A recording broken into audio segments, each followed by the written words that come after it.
Thank you. I'd like to introduce our next speaker. Staffan Forssell is the director of the Swedish Arts Council. He grew up in Abisko, Kiruna in northern Sweden. One of the things about Staffan that's interesting is that he's also a meteorologist. I don't know if that's something that comes in handy in the Arctic context from a cultural point of view. I just know that anytime you get two Canadians or more in a room, that's what they want to talk about. I'm sure you'll talk about other things. Thank you. Thank you. The ball's yours. The ball's mine. Thank you. Distinguished guests, I'm very glad to be here in Harstad today, a city that also is a city of refugee for threatened artists in the world. Well, being a city of refugee, Harstad stands out as a strong symbol for the freedom of expression. Freedom of expression is also the core of the Swedish natural cultural policy objectives. Speak about art in the Arctics, past and the future. The largest area of rock carvings in Northern Europe you will find here in Alta, Norway, just 250 kilometers northeast from here. Those carvings goes back to more than 6,000 years ago, a part of the World Heritage. Bias. Actually, in my role at the Arts Council, I'm not to be allowed to be biased, but I have a strong relation to the north. I grew up in Abisko in Sweden, 100 kilometers from here. Known to be the best place in the world to see the Nordic lights. But despite being a small village, Abisko became a center for painters in Sweden during a large part of the 20th century. That due to the railways to the mines of Kiruna and Narvik that made it possible for artists to travel up to the north. And actually some of the best known Swedish painters, let's see if we have it working, during the 20th century came to Abisko, and one of them was Isak Grünewald. In my work at the Swedish Art Council, I also think about how diverse, high-quality culture can reach all the people above the Arctic Circle. Distances are great and people are scarce. Therefore, cultural funding may be especially important for the Arctic area, to make sure that everyone can enjoy the arts, but even more important, to make sure that the arts and culture created here can reach national and international audiences, and also for the sustainment and development of the area. And what do we see that art reflects about the Arctic? We see conflicts between modern society and tradition, conflicts between nature and technology, the colonization of Sápmi, and the effects of global warming. But without an Arctic area, is there a future?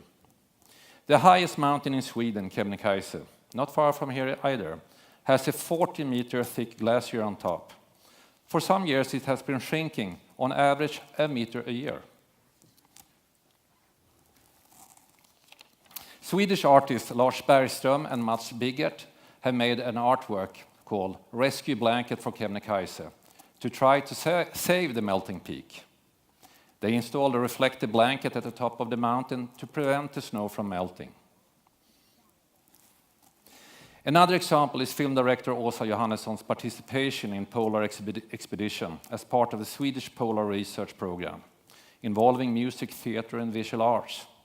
And here we see an example of science and art cooperating, together aiming towards what we now talk about as the United Nations 2030 Sustainable Development Goals.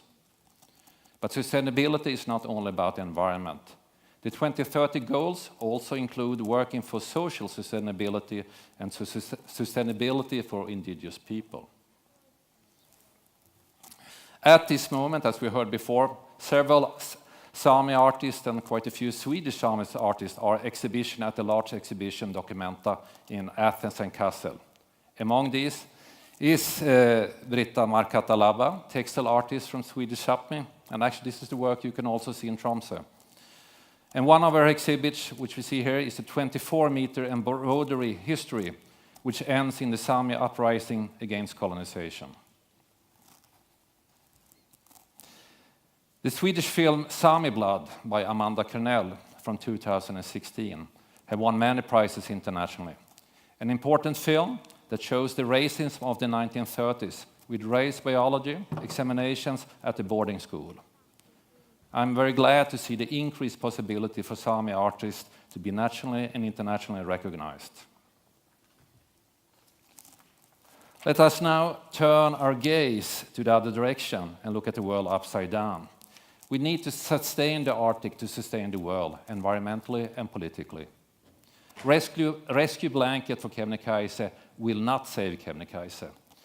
And Sami Blood, the film Sami Blood, will not be able to change the history. But the artworks can change our awareness and influence the future. When the arts are free, without politicians or financial interest deciding their content, they have a great potential. I believe that arts can change the world we live in and show the new ways of how we should live in the world. The national and international funders here today are able to fund cooperations between initiatives across the Arctic countries and across the globe. The more we cooperate, the more possibilities we can create for the artistic diversity and freedom of expression. Thank you.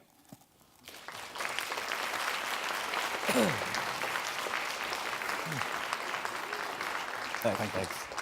Thank you very much.